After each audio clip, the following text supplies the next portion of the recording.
sommes satisfaits de ce déroulement de l'atelier. C'est un atelier qui nous a permis, en tout cas, de partager les résultats de la mise en œuvre du PNDS 2016-2020 avec les populations de la région des Cascades. Nous leur avons expliqué que, en tout cas, malgré la situation difficile que nous connaissons au plan national, la situation sécuritaire, la crise sanitaire, nous avons eu aussi un front social jamais égalé dans notre pays pendant cette période de mise en œuvre du PNDS 2016-2020. Malgré toutes ces difficultés, en tout cas, de bons résultats ont été engrangés. Voilà, les résultats ont été engrangés.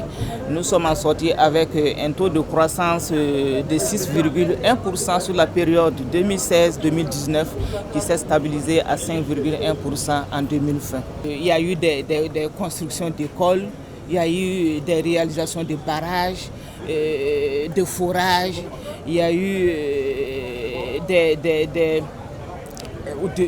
sur le plan énergétique. Les gens ont travaillé en tout cas à augmenter les localités, à électrifier. Il y a eu des constructions de routes.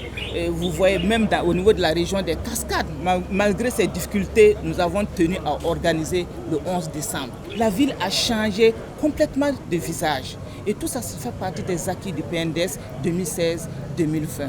En tout cas, au niveau de notre région des Cascades, nous sommes satisfaits.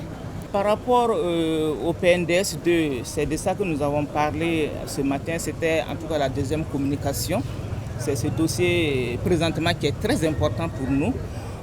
À savoir que pour ce qui concerne ce PNDS 2, les résultats d'impact attendus, c'est quoi? Nous avons prévu en tout cas renforcer la paix et la sécurité, la cohésion sociale, la résilience. Il est prévu le renforcement, la consolidation de la démocratie dans notre pays et également les gouvernances économiques, politiques, administratives, locales, environnementales. Et il est prévu également l'accroissement du niveau de l'éducation et la formation. Nous avons également la création d'emplois décents qui est prévue, à savoir 50 000 emplois par an. Et il y a également l'amélioration des conditions de vie des populations et la réduction des inégalités. Donc par rapport à ce PNDS 2, le chantier est vraiment énorme et c'est pour cela que nous sommes en train de préparer, entre autres l'atelier de ce matin, c'est pour vous informer sur les préparatifs de la table ronde des bailleurs de fonds. Voilà, les financements internationaux que nous sommes en train de rechercher. Vous savez, le montant déjà du PNDS, nous sommes à 19 030 milliards de francs CFA. Sur ces 19 030 milliards de francs CFA, nous avons au niveau interne, les ressources internes que l'État peut apporter occupent 63%.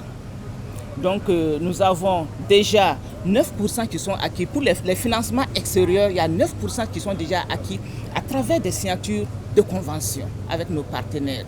Donc la part qui reste véritablement à rechercher occupe un taux de 28%.